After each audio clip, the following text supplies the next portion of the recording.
Hola, querido. Antes de comenzar con el estudio de la lección, voy a responder una pregunta. ¿Por qué nacen niños con problemas? En otras palabras, ¿por qué sufren los inocentes?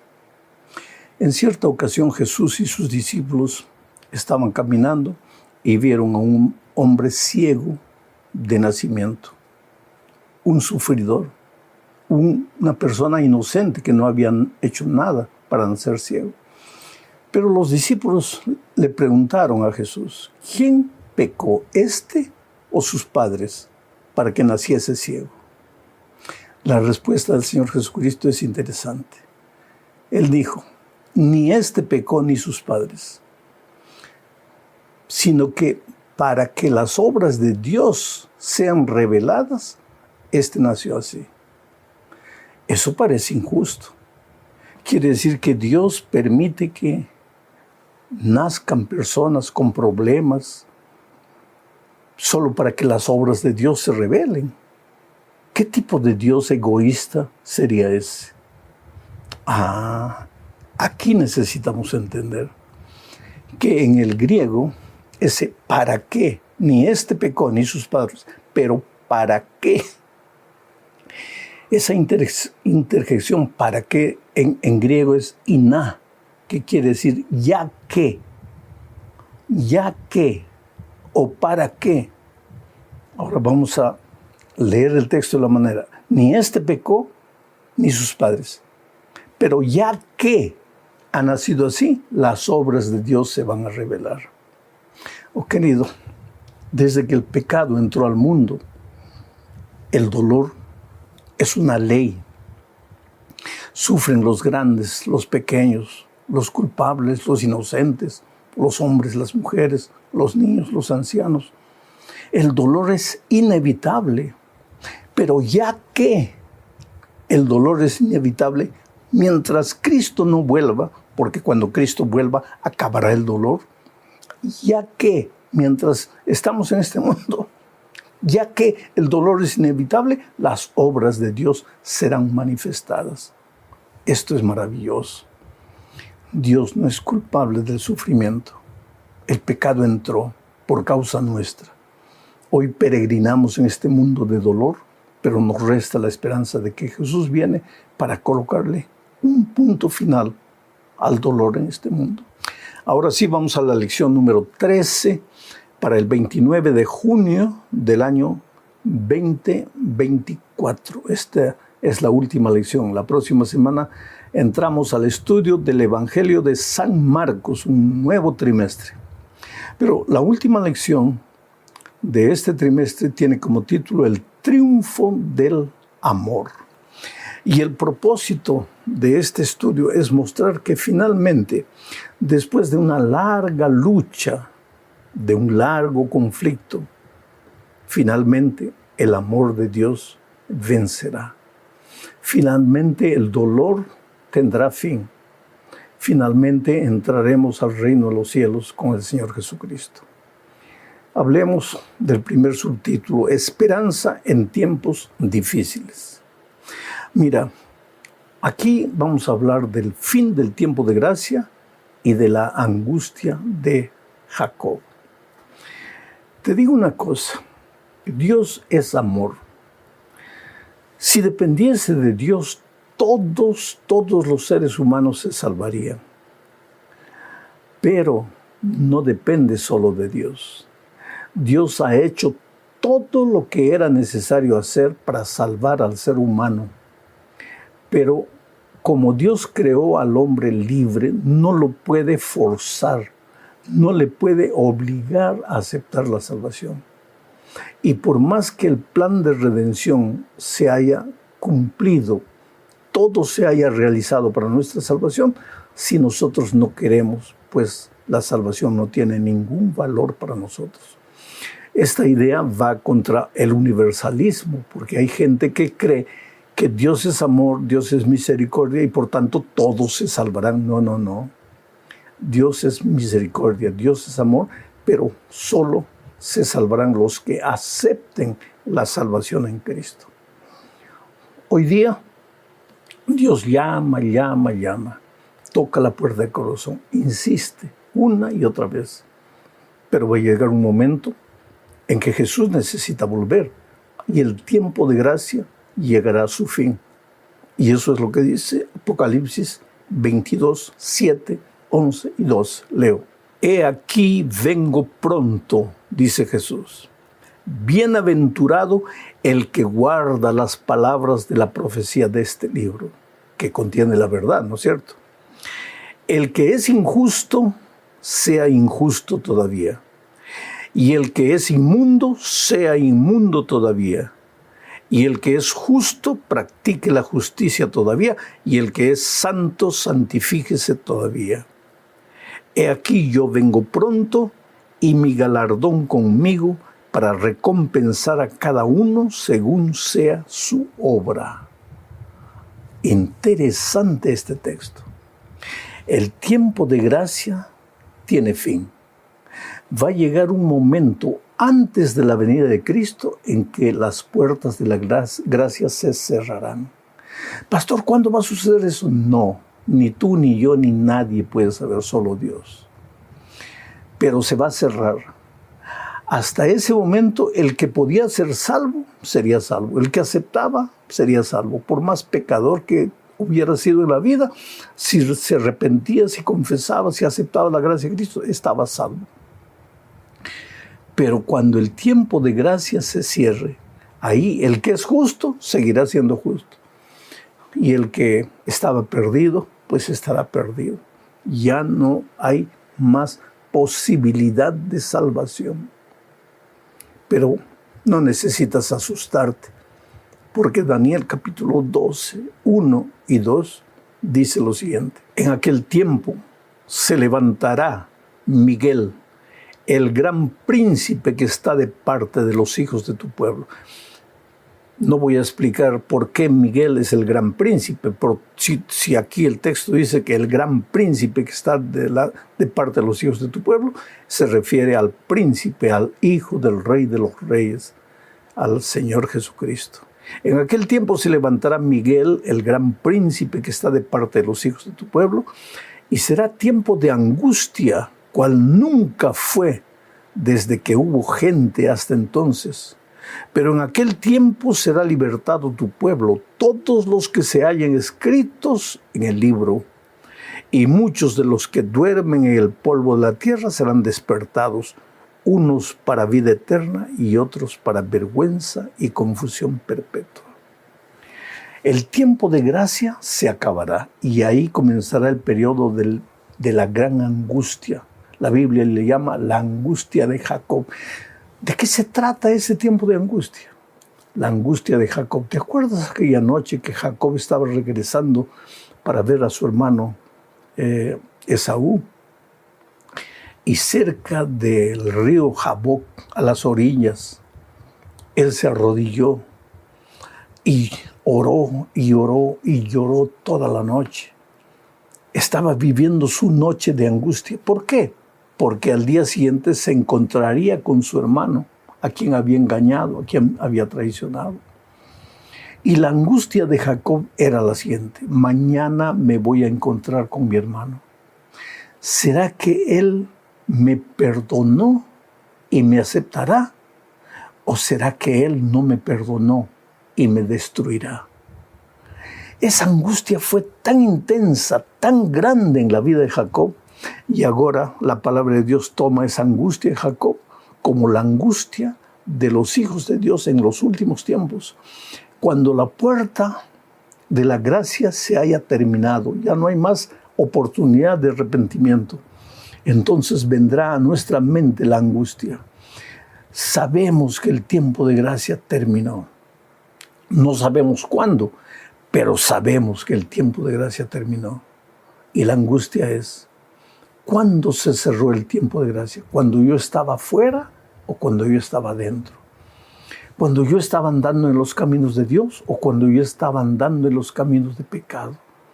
¿Cuándo se acabó el tiempo de gracia?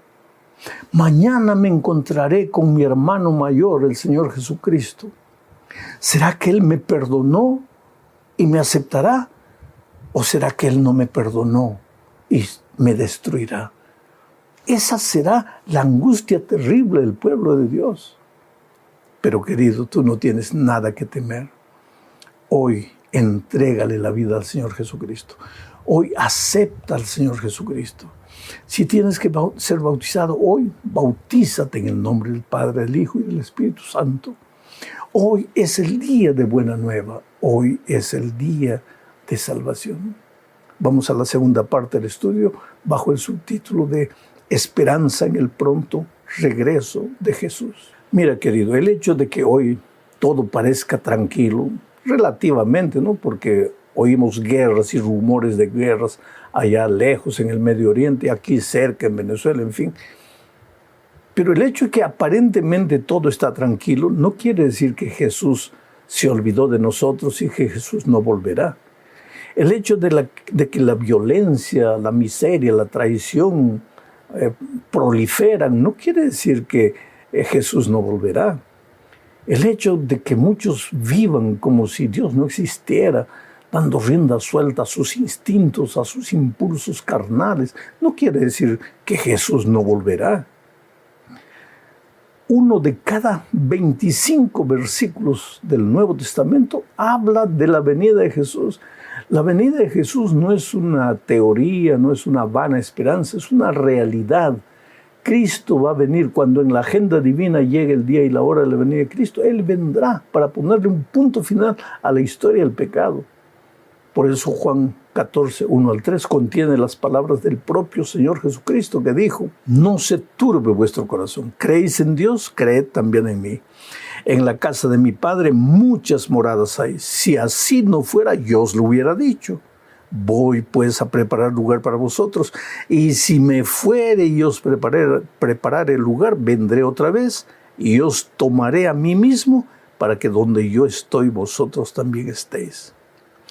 De esta promesa maravillosa que el propio Señor Jesucristo hizo, Él dijo: vendré otra vez. Y Dios no es hombre para que mienta, ni hijo de hombre para que cambie su opinión. Dios es Dios. El Señor Jesucristo es Dios, uno con el Padre y con el Espíritu. Y Él dijo: vendré otra vez, y puedes creer que el Señor Jesucristo vendrá. Aunque los seres humanos hoy día, muchos se burlen, se ríen de la bendita esperanza de la vuelta de Cristo, Él vendrá. Y a sus hijos, a los que creen en su palabra, Él les dice: no se turbe vuestro corazón. En otras palabras, no os entristezcáis, no os desesperéis, aunque veáis el pecado multiplicándose, aunque veáis que el mundo parece que se va a desaparecer solo, no temáis, porque yo volveré. ¿Y qué es lo que Tito 2, 11 al 14 dice? Leo: porque la gracia de Dios se ha manifestado para salvación a todos los hombres, la gracia de Dios, enseñándonos que renunciando a la impiedad y a los deseos mundanos, vivamos en este siglo sobria y justa y piadosamente. Quiere decir que la gracia de Dios no hace que vivamos como querramos, sino que la gracia de Dios nos enseña que renunciando a la impiedad y a los deseos mundanos, vivamos en este siglo sobria, justa y piadosamente, aguardando la esperanza bienaventurada y la manifestación gloriosa de nuestro gran Dios y Salvador Jesucristo, quien se dio a sí mismo por nosotros para redimirnos de toda iniquidad y purificar para sí un pueblo propio, celoso de buenas obras. ¿Qué dice Pablo en la carta a Tito? Dice que la gracia del Señor Jesucristo se manifestó, colocó en nuestro corazón la esperanza de su venida, de su segunda venida. La gracia del Señor Jesucristo nos enseña a vivir sin mancha en este mundo. Y dice que la gracia del Señor Jesucristo visa preparar un pueblo para encontrarse con Cristo, pero un pueblo celoso de buenas obras. ¿Tú ves de qué manera maravillosa Pablo une la gracia y las obras? Somos salvos por la gracia para preparar un pueblo deseoso de buenas obras. Las obras tienen un lugar en la vida del cristiano. Las obras no salvan, la gracia salva. Pero si la gracia te salvó, vas a producir buenas obras. Vas a seguir en obediencia a los 10 mandamientos de Dios. Vamos a la tercera parte. Aquí se habla del milenio en la tierra. ¿Qué sucederá cuando Jesús regrese?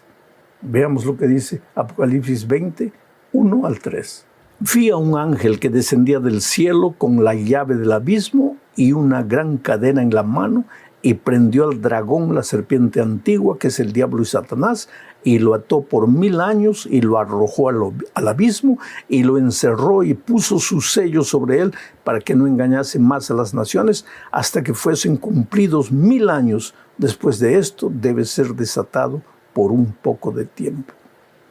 Cuando Cristo venga, los muertos en Cristo resucitarán.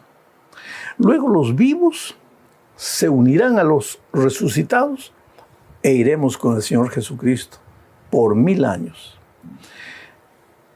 Los que no creyeron en Jesús serán muertos con el resplandor de su venida. Y los que ya estaban muertos sin creer en Jesús permanecerán muertos. Nosotros iremos al cielo con Jesús por un periodo de 1000 años. ¿Y a qué nos dedicaremos? ¿Cuál será nuestro trabajo? Esta es la cuarta parte de nuestro estudio bajo el subtítulo del juicio en el milenio.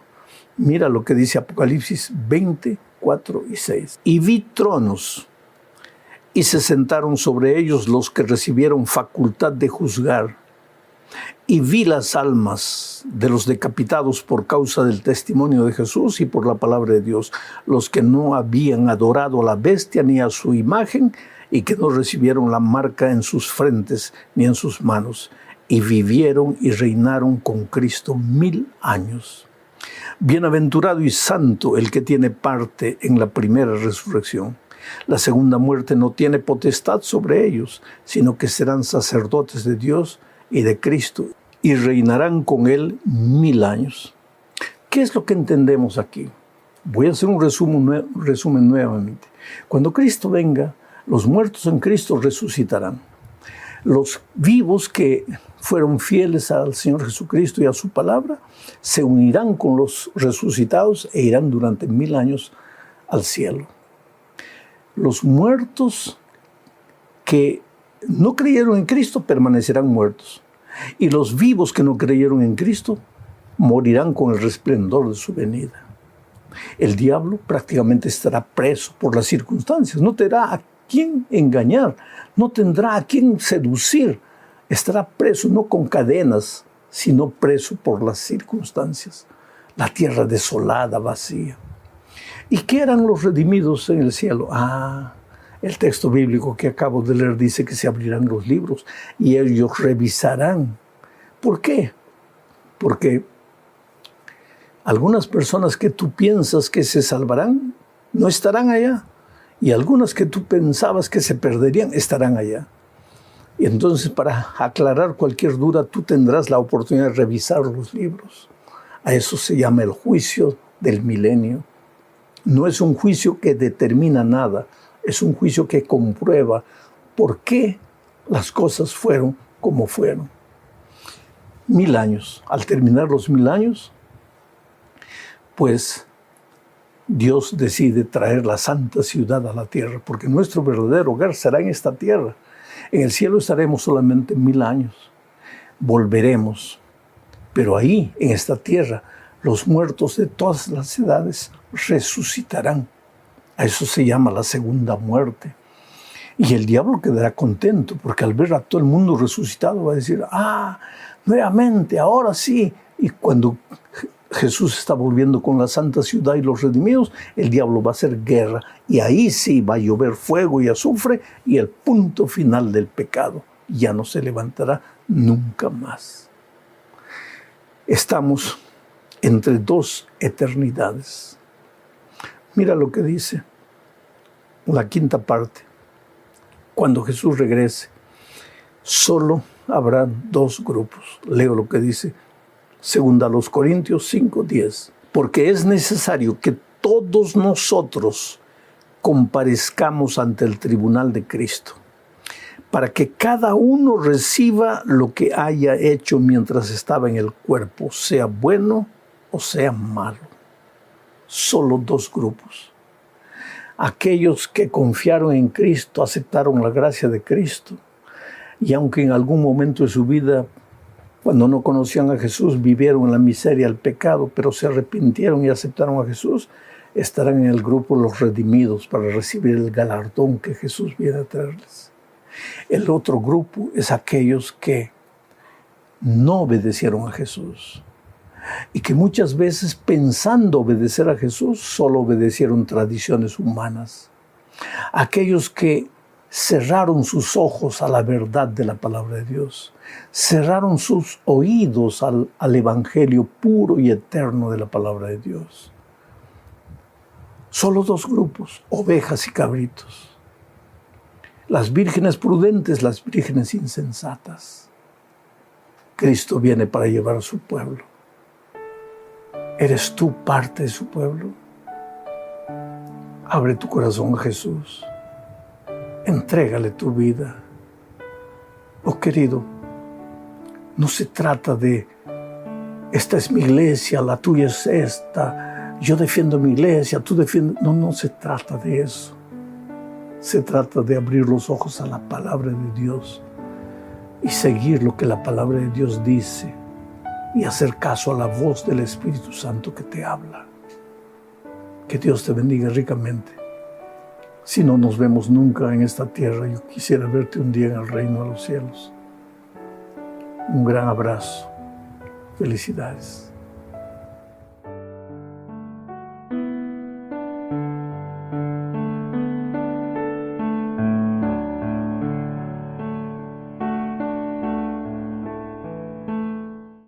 ¿Por qué será que cuando el dolor toca nuestra vida, que cuando sufrimos una derrota, la primera cosa que imaginamos es que Dios nos abandonó? ¿Dónde está Dios? Pero cuando trabajamos nuestra derrota, porque hay que trabajarla, ahí no nos acordamos de Dios para nada. Pero cuando la derrota, ¿por qué Dios? ¿Dónde está Dios, querido? Dios está donde siempre estuvo, a tu lado. Tú eres lo más precioso que Dios tiene en esta vida. Si tú pudieses entender cómo Dios te ama. Vamos a leer lo que dice el texto para esta mañana. Josué, capítulo 7, versículos 6, 7 y 10. Dice así: entonces, ahí ya comenzamos, ¿no? Porque en la palabra de Dios cada palabra tiene sentido. Ese entonces no está por estar. Ese entonces tiene un sentido. Y para que tú entiendas qué significa entonces, tendrías que leer los versículos 1, 2, 3, 4, 5 y 6. Ahí vas a entender por qué el 7 dice entonces. Se está refiriendo a lo que está escrito antes. Por eso cuando se prepara un sermón con un texto, hay que leer el contexto. Hay que ver lo que Dios está hablando antes, lo que Dios habla después. ¿En qué tiempo fue escrito? ¿Para quién fue escrito? ¿Por qué fue escrito? ¿Cómo era la cultura de la gente en los días en que el texto fue escrito? Y cómo traer las lecciones de aquel tiempo para nosotros hoy. Porque un día yo estaba viajando con un extraño a mi lado y empezamos a conversar. Y él se enteró que yo era pastor y que yo estudiaba la Biblia. Y él me hizo una pregunta. Me dice con todo respeto, no me lleve a mal. Hoy, en pleno siglo XXI, hay lugar para la Biblia. La Biblia no fue escrita en tiempos antiguos, siglos atrás. La cultura era otra, la gente era otra, la ropa era otra, la comida era otra. ¿Cómo es que un libro tan antiguo puede tener valor hoy? Interesante pregunta, y hay mucha gente que se pregunta la misma cosa. Entonces yo les respondo lo que le respondí a él. Abre la Biblia y casi al principio vas a encontrar la historia de un asesinato. Un hermano mata a su hermano por razones que nadie explica. Ahora, abre el periódico de hoy o prende la televisión, oye el noticiero y vas a ver que hermanos matan a sus hermanos, que hijos matan a sus padres, que vecinos matan a sus vecinos. Los tiempos cambiaron, pero el ser humano no cambió. Los temores de aquellos tiempos son los temores de hoy. Las luchas internas, psicológicas, emocionales de aquellos días son las mismas luchas que el ser humano experimenta hoy. Así que la Biblia tiene un valor actual, aunque fue escrito siglos atrás. Pero para eso hay que entender el texto y hay que traer las lecciones a través de los tiempos para los días actuales. Y ese es el trabajo del predicador. No quedarse durmiendo en la exposición del texto, sino actualizar el mensaje para nuestros días. Dicho esto, vamos a la lectura del texto. Entonces Josué rompió sus vestidos y se postró en tierra sobre su rostro delante del arca de Jehová hasta caer la tarde, él y los ancianos de Israel, y echaron polvo sobre sus cabezas. Siguiente versículo.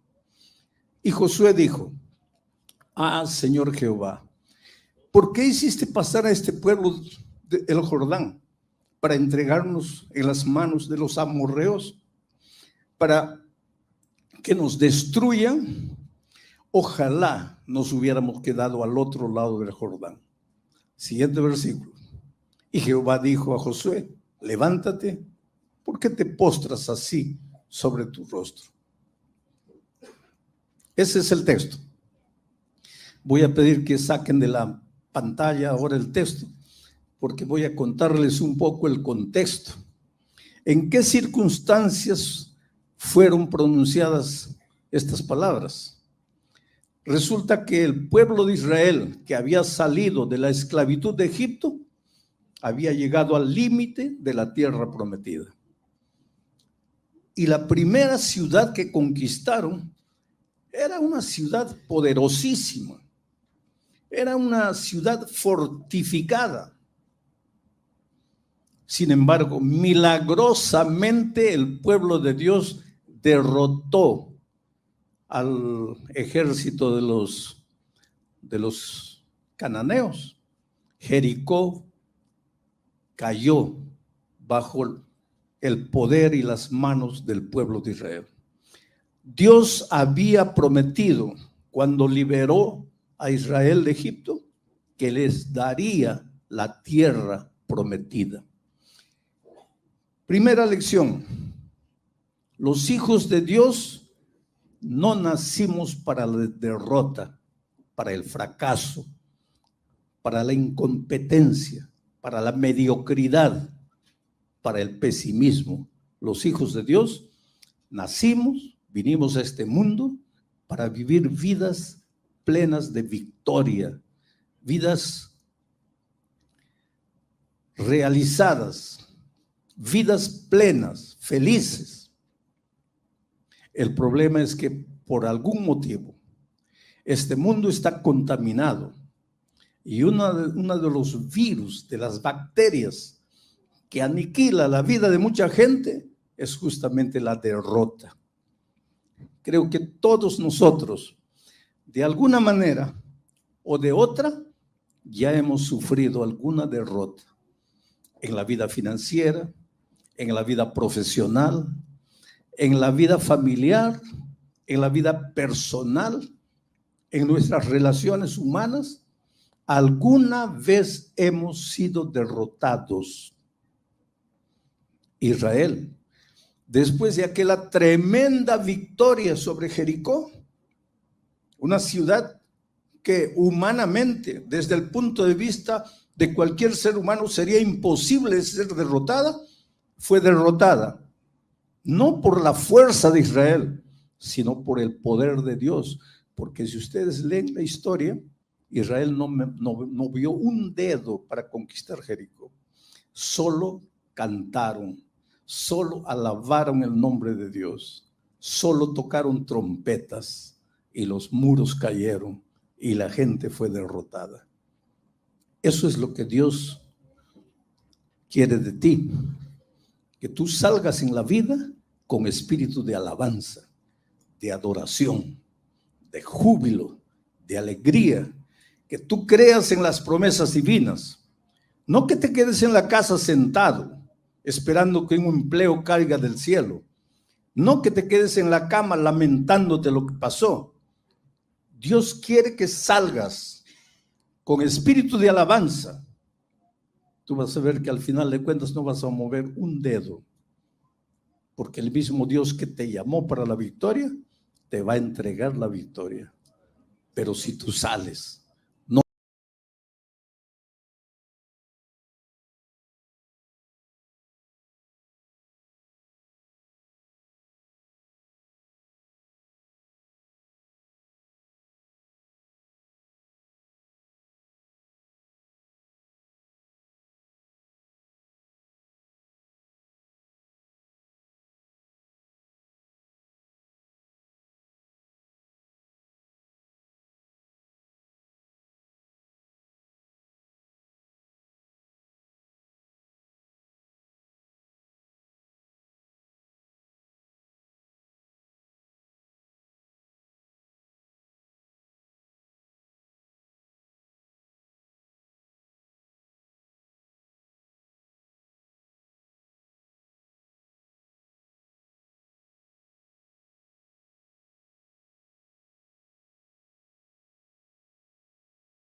Si te quedas sufriendo, llorando, sintiéndote derrotado. El pueblo de Israel conquistó Jericó. La segunda ciudad cananita que debería conquistar era una ciudad llamada Ai. No era nada esa ciudad comparada con Jericó. Tanto así que Josué envió espías para ver. Y los espías volvieron y dijeron, mira, Josué, no tenemos por qué mover todo el ejército. mandemos unos 2,000, 3 hombres, que es suficiente. Esa ciudad no es nada. Si hemos derrotado Jericó, ¿qué no vamos a derrotar a esos pobrecitos hoy? Y ellos se olvidaron de Dios y ahora partieron por sus propias fuerzas y fueron vergonzosamente derrotados. Murieron 36 o 39 israelitas en la batalla.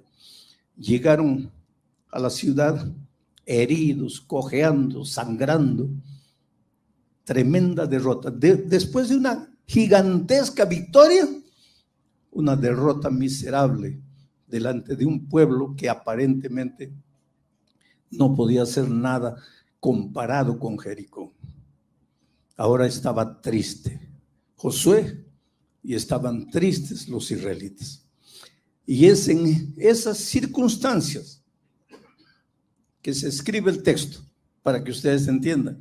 Voy a pedir que coloquen de nuevo en la pantalla y vamos a leer nuevamente, analizando ahora palabra por palabra. Entonces, ¿de qué? Después que llegaron los derrotados, sangrando, heridos, avergonzados. Después de eso, entonces, Josué rompió sus vestidos. Esa expresión, rompió sus vestidos, pueden sacar el texto de la pantalla. Digo esto porque están transmitiendo. No quiero que todo el tiempo esté el texto, pero cuando voy a usar el texto, voy a pedir que coloque. Esa expresión, rompió sus vestidos, es interesante, porque los vestidos hablan. Yo cuando entro a los Estados Unidos y voy de jeans, camiseta, me agarran el pasaporte, me revisan de atrás para adelante, me preguntan. Pero cuando voy así, terno y gravata, puede pasar. Tú puedes argumentar lo que quieras hoy, pero los vestidos hablan. La ropa habla. No, yo me he visto como que tú puedes vestirte lo que quieras, pero el mundo te va a recibir de acuerdo a lo que te vistes. Esa es una realidad. El vestido expresa dignidad. ¿Tú crees que el rey se viste de cualquier manera? Y en aquellos tiempos, hoy día todavía pueden las cosas estar queriendo cambiar, pero en aquellos tiempos el rey era rey, la reina era reina, los generales eran generales. Josué era el líder se vestía como líder. Los sacerdotes, los ancianos se vestían como sacerdotes. Tú ves, hay 2, 3 capítulos enteros describiendo la ropa del sacerdote. La ropa era dignidad. Ahora imagínate aquí el líder, vuelvan al texto, rasgando los vestidos. En otras palabras, ¿cuál es el mensaje? No es solo ropa, es que su dignidad, la dignidad de un derrotado, queda por los suelos, queda rasgada. Después que la derrota toca tu vida, parece que te da vergüenza salir a la calle. Te da vergüenza que los otros te miren. Tú piensas mientras caminas que los otros te están mirando y que saben toda tu historia, cuando nadie sabe nada de nada. Pero para ti todos te miran. ¿Por qué? Porque tu propia conciencia te dice que al haber sufrido una derrota, tu dignidad se fue por los suelos. Mira lo que hizo Josué. Rompió sus vestidos, se postró en tierra sobre su rostro delante del arca de Jehová. Dios no quería que su pueblo besase el polvo. Dios quería que su pueblo levantase las manos y adorase. Pero aquí está un hombre compungido, un hombre que en el fondo sabía que su derrota era consecuencia de lo que habían hecho. Porque si tú lees toda la historia, verás que esa derrota fue primero por la confianza en sí mismos y en segundo lugar porque había un pecado escondido entre ellos. Y entonces ese sentimiento de indignidad lo hace romper los vestidos, postrarse en la tierra besando el suelo. Se quedaron así hasta la tarde, no solo él, sino todos los ancianos de Israel y se echaron polvo en la cabeza. Quiere decir, esto es lo que la derrota hace con el ser humano. Te hace sentir polvo, te hace sentir que no vales para nada, te hace sentir que aquí acabó todo. Pero querido, la derrota es parte de la vida. 90% de lo que llegas a hacer en la vida, 90% va a depender de tu manera como reaccionas delante de la derrota.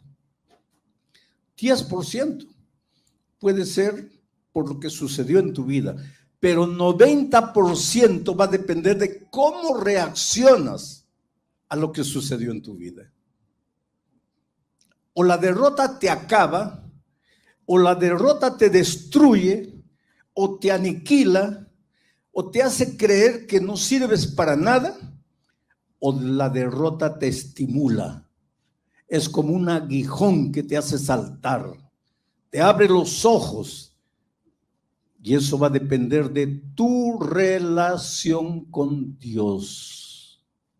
No te estoy hablando de humanismo barato, porque el humanismo te enseña que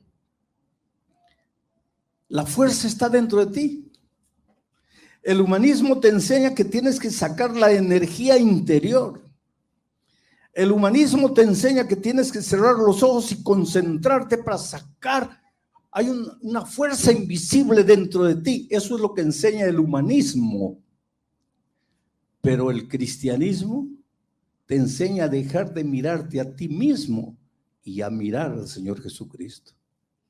Porque cuando tú te ves dentro de ti mismo, solo hay un pozo, es un vacío, es un sentimiento que te atormenta de día, de noche, y no sabes por qué.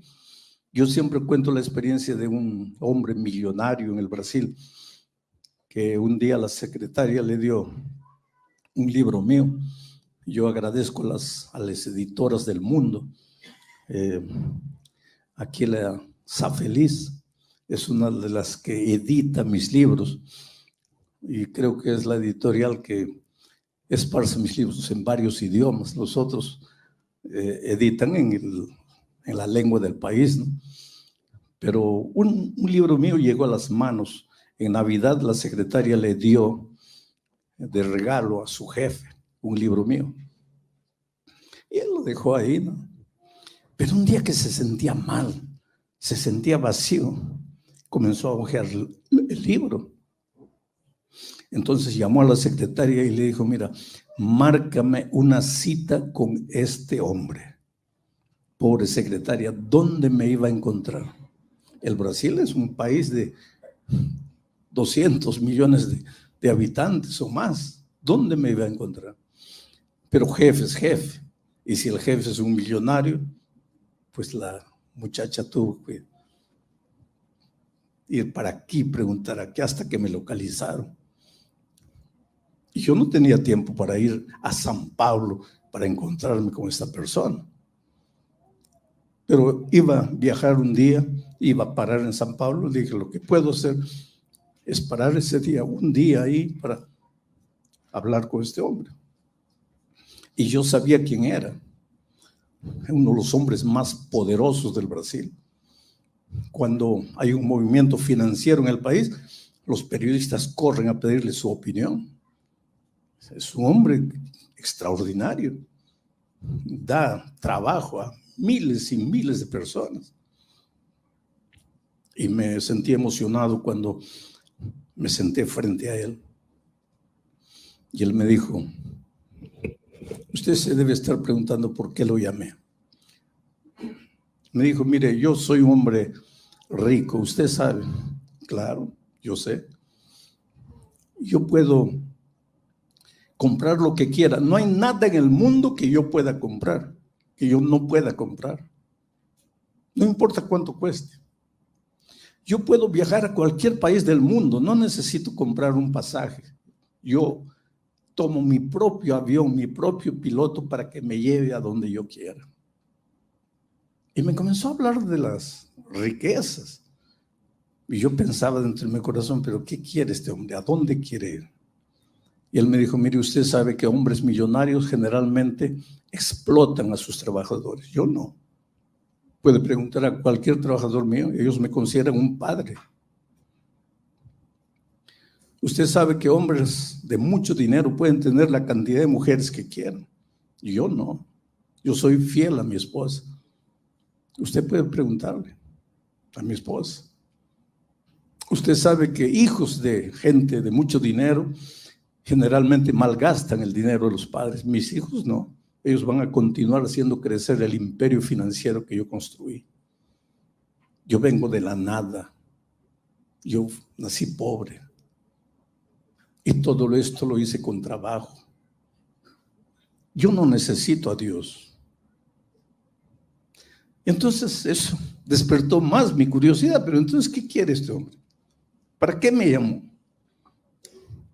Y él me dijo, yo lo llamé porque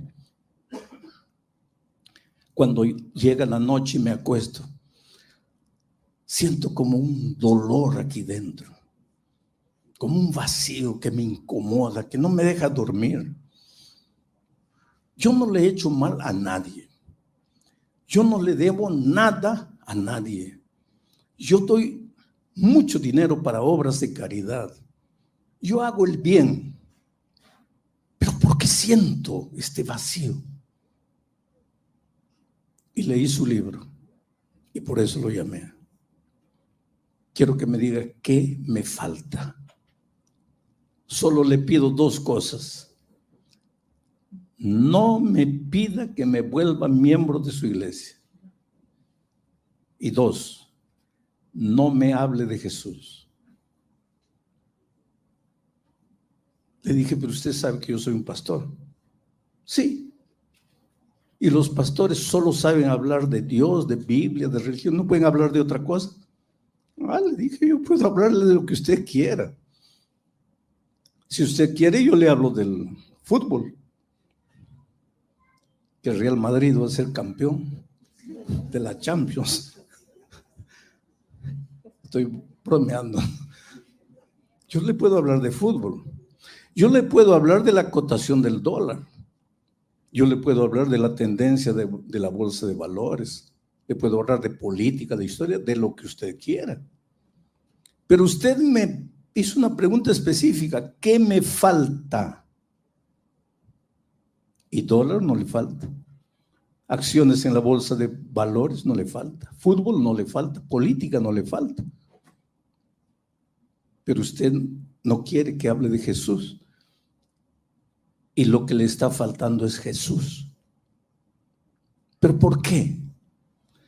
Porque un día usted salió de las manos de Dios. Usted está aquí. Está incompleto. Porque lejos de Dios usted siempre será incompleto. Necesita devolverse a Dios para ser completo. Pero usted no quiere. Usted aquí solo confía en su fuerza, en su capacidad empresarial y ahora confía en el dinero. Pero nada de eso lo va a satisfacer nunca.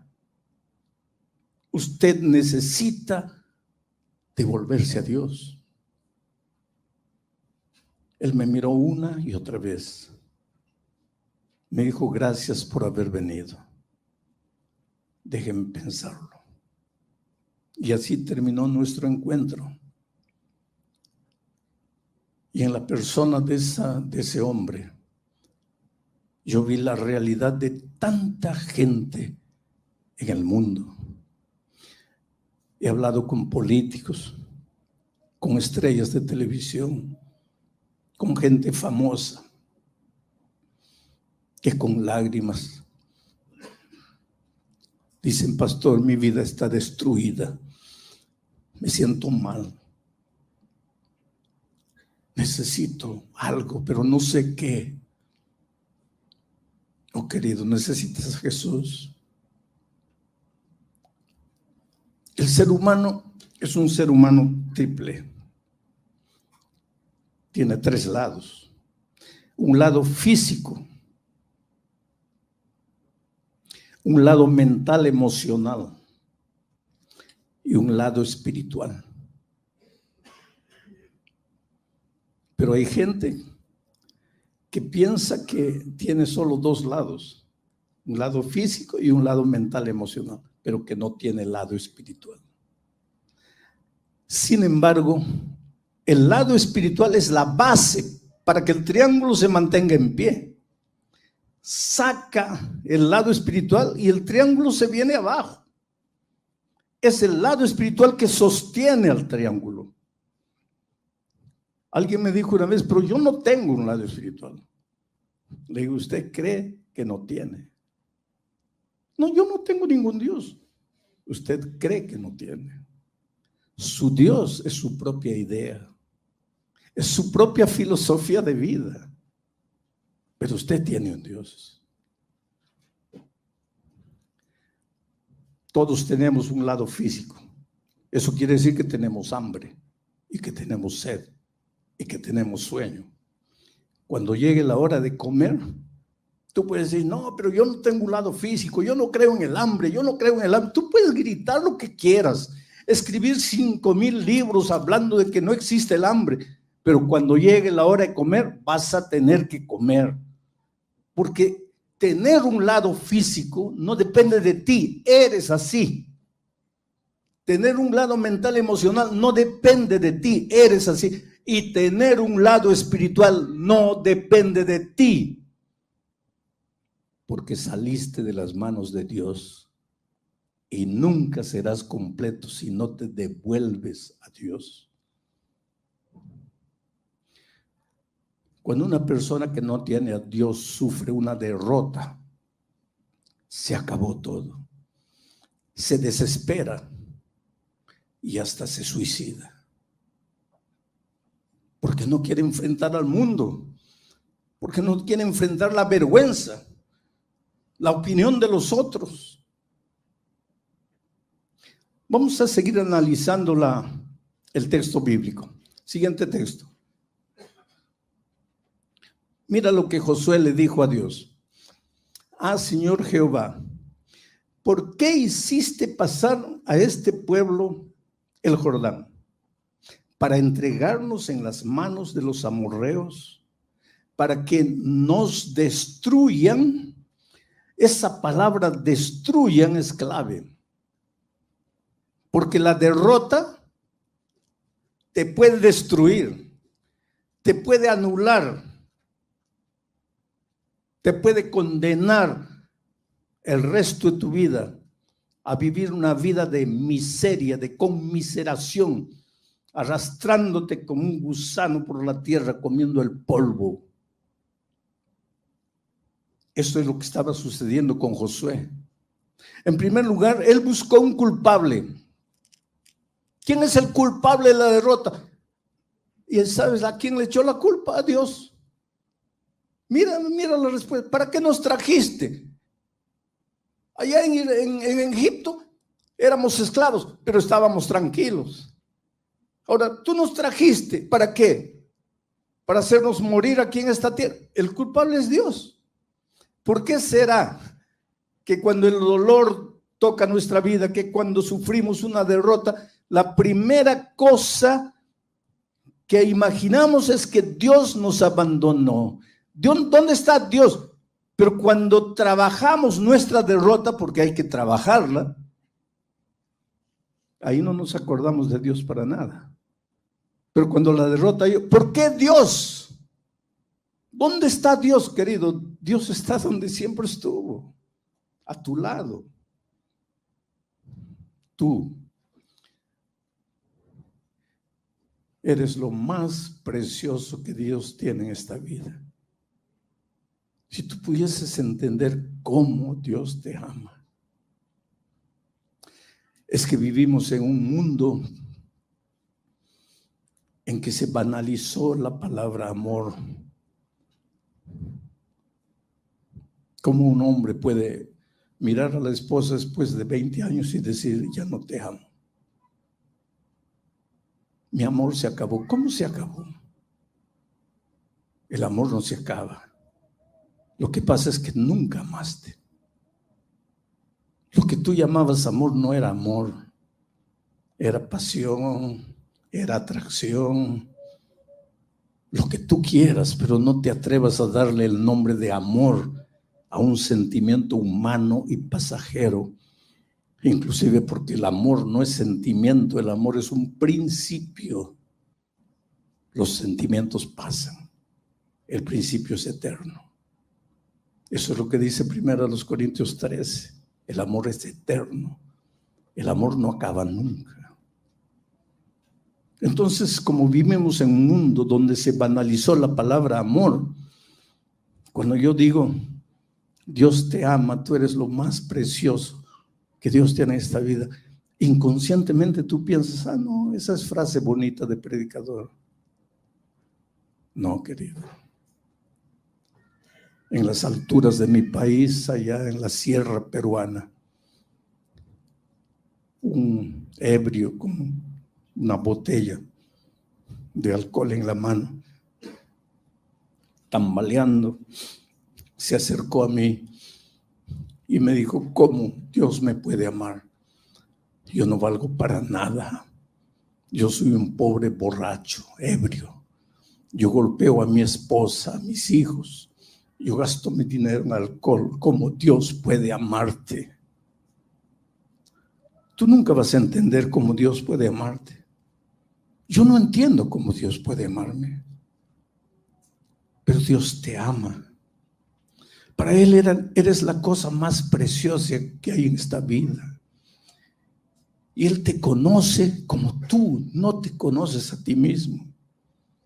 Tus flaquezas, tus luchas, tus pensamientos, tus sentimientos más ocultos, más escondidos, aquellos que tú no tendrías el valor de contárselo a nadie, Dios sabe y a pesar de eso te ama. Entonces, cuando la derrota llega a tu vida, no digas ¿dónde está Dios? Porque Dios está a tu lado, esperando que tú reacciones. Y mira la respuesta de Dios a Josué, siguiente versículo. Y Jehová dijo a Josué, levántate. Si has sufrido una derrota en tu vida, o si estás en este momento saliendo de la derrota, o si te sientes derrotado, aquí está la ventaja de predicar la palabra. No es palabra de Alejandro Bullón. Mira lo que Dios te dice. Y Jehová dijo, saca a Josué, a María, a Rosa, a Pedro, a Francisco, yo no sé cómo te llamas. Y Jehová te dijo a ti, derrotado, acabado. ¿Qué te dijo? Levántate. ¿Qué haces ahí? Lamentándote, creyendo que está todo acabado, que está todo... Levántate. Yo no te crié para el fracaso, para la derrota. La derrota es un accidente en la vida. ¿Has sufrido algún accidente de tránsito? Mario sufrió hace 15 días. La esposa de Sergio sufrió la semana pasada. Y acabó la vida. Accidentes son accidentes, querida. Las grandes victorias están hechas de derrotas. Quiere decir, de la manera como enfrentas la derrota, la manera como encaras la derrota. Pasaste por la derrota, toma la derrota. Analízala, piensa. ¿Por qué? ¿Cómo? ¿Dónde? ¿Qué puedo corregir? ¿Qué puedo evitar? ¿Qué puedo repetir? Y levántate, porque tu Dios es un Dios de victoria. Fuiste creado para victoria y vas a llegar a la victoria. Porque antes de que Israel entrase a la tierra prometida, Dios le dijo a Josué, levántate. Dios siempre le vive diciendo a sus hijos, levántate. Levántate, Josué, contempla la tierra. Desde esa frontera hasta la otra, toda la tierra es tuya. Solo entra, apodérate. Oh, querido, el mundo es tuyo. Los sueños todos son tuyos. Tus ideales, tus aspiraciones son tuyas. Dios ya te las entregó. Si Dios no hubiera colocado ese sueño en tu corazón, tú jamás hubieras soñado. Si Dios no hubiese colocado ese plan en tu mente, tú jamás hubieras imaginado. No nació de ti, vino de Dios, porque fuiste llamado para ser victorioso. Entonces levántate. Ah, no puedo. Jamás digas no puedo. Mi padre fue un hombre duro, ¿sabe? Ya que los hombres estrictos. Dos cosas